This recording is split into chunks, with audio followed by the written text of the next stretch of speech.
Hey everybody, Gary with Basecamp Trading. Welcome to Intro to Trading. What is a futures contract? In finance, a futures contract, sometimes called futures, is a standardized legal agreement to buy or sell something at a predetermined price at a specified time in the future between parties not known to each other. The asset transacted is usually a commodity or financial instrument. Okay, well, that's the official definition. But a futures contract is designed to help smooth out the fluctuations of volatility in price between a producer of a product and the end user of a product. So, for example, let's take crude oil. Crude oil, as many of you know, has recently gone way down in price. And so an end user, a refiner, for example, a refinery that takes crude oil and refines it into either gasoline or heating oil or diesel fuel, whatever the end use for that product happens to be. Right now, because the price of crude has gotten so low, they can go into the futures market and take advantage of the low price. So let's say, for example, that this refinery knows that in July, for example, they're going to need 3,000 barrels of crude oil. Well, they can go into the market right now where crude oil in the month of July is being sold for, let's just keep the numbers round, let's say $10 a barrel, because crude oil has gotten actually really, really low. And so let's say that when they want that oil in July, it may be selling for $40 a barrel at that time.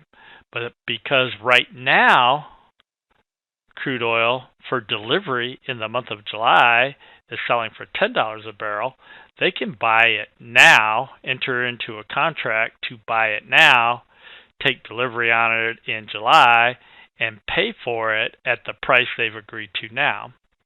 So again, if they have entered into a contract to take delivery of oil in July that is right now selling for $10 a barrel, even if in July it's selling for $50 a barrel, they still have entered into a contract to purchase it for $10 a barrel. Now, the other side of that is if, for example, by July, the price of crude oil has gone down to $5 a barrel, they entered into a contract agreeing to take delivery and pay $10 a barrel. So in that particular case, it would work against them.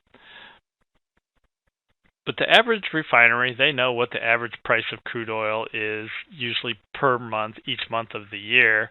And when there's a fluctuation in price that works to their advantage, they have the ability to make that purchase and save the money. The advantage to the the advantage to the producer is on the other side of that. Let's say, for example, that war has broken out in the Middle East and the price of crude oil spikes to a high price. But we don't know if the war is going to escalate and maybe the oil fields are going to be completely destroyed and the price of crude may even go higher. Well, the producer, he may have 100,000 barrels of oil in storage right now, and he is speculating on the fact that the war actually is not really going to affect production. So he can enter into a contract with an end user who isn't sure whether the price is going to go higher or lower to purchase it at the price now. So for example, let's say that the price of oil spikes up to $80 a barrel, but the refiner, he doesn't know if it's going to go to $160 a barrel. The end user will purchase the crude oil for $80 a barrel to take delivery in September, and the producer will sell it for $80 a barrel and agree to deliver it in September for $80 a barrel. Well, if the price of crude goes back down to $50 a barrel in September, the producer, he sold crude oil right now for $80 a barrel. Well, the person that agreed to purchase it in September for $80 a barrel, he still has to pay $80 a barrel, even though the price of crude may only be selling for $50 a barrel at that time. So it's a way for the producer to lock in a guaranteed profit. So it works both sides. Same thing for a farmer, for example. A wheat farmer, he may have a silo full of wheat in the middle of winter, and typically in the winter, crops are not being grown or harvested, so the price of wheat will go up. Well, that farmer, he can sell wheat right now for whatever the price per bushel is selling for, and let's just using a round number. Let's say he can sell it right now for $20 a bushel, and in September during harvest time, the price may only be $10 a bushel. Well, he sold it in the winter time when the price was higher to deliver later in the year when the price may be lower. He keeps that profit. Now, the flip side of that is he's got that wheat right now and he sells it for $20 a barrel. And let's say there's a massive drought and storms that wipe out the wheat crop. So in September, that wheat may be selling for $50 a bushel, but he entered into a contract to sell it for $20 a bushel. Well, the end user will still have the ability to purchase it at $20 a bushel, and the farmer, who's the supplier, he'll have to supply it for $20 a bushel. So it kind of goes both ways, but it's a way for producers and end users to smooth out price fluctuations into the future. It allows them to budget, plan their expenses accordingly, because they know that they have this silo full of wheat and they know they're going to sell that for at least $20 a bushel. So they know at the very minimum what they're going to get for their product. So it allows them to plan their expenses and budgets. And futures contracts, again, are available on all kinds of different products. This is crude oil.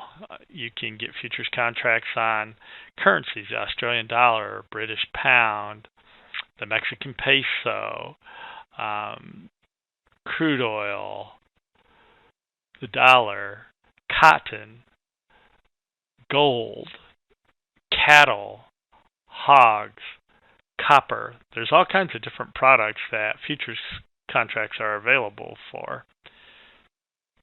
As speculators, what we can do is we can go into the market, and our broker will usually require a certain amount of margin, and he'll allow us to take control. Let's use crude oil again. He'll allow us to take control of one contract of crude oil, which is $1,000 per barrel, or which is 1,000 barrels per contract.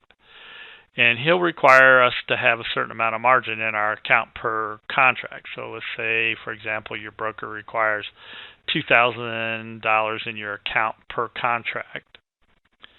You have to have at least $2,000 in order to trade one contract of crude oils. But let's say, for example, that we believe crude oil is going to go up 40 cents today. So we take control of that 1,000 barrels of oil, or that one contract of oil, and we buy it for $31. And if by the end of the day, the price of crude oil has gone to $31.40, we can sell it back into the market for $31.40 per barrel. That 40 cents per barrel that we made in profit for the 1,000 barrels of crude oil that we have control of equals a $400 profit for us. The flip side of that is we think the price of crude oil is going to go up 40 cents by the end of the day, and it ends up going down by 40 cents at the end of the day.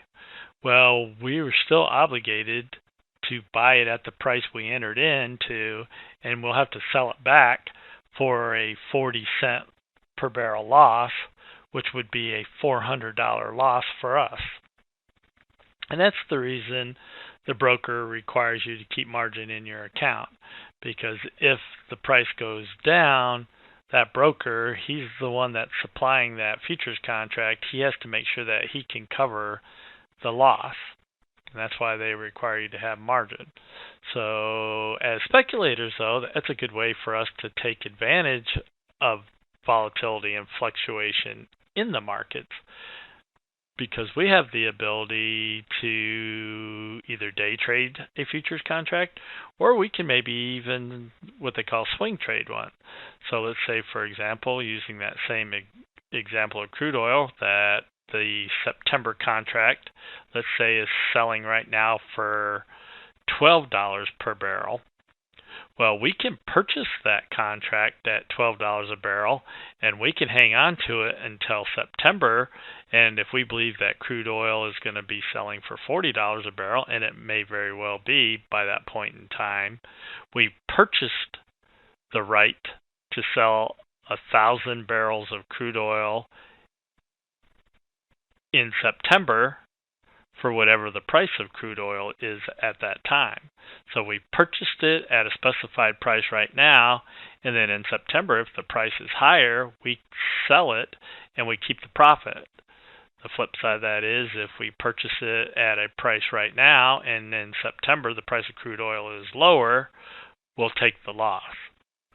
So it's a way for speculators to potentially make money on an asset or a commodity as well. So futures contracts have advantages for the producer, the end user, and the speculator. It's a way for all parties to participate in the market and hopefully make money. For every futures contract, there has to be a buyer and a seller. So one person makes money and the other person loses money, and that's just the nature of trading futures contracts.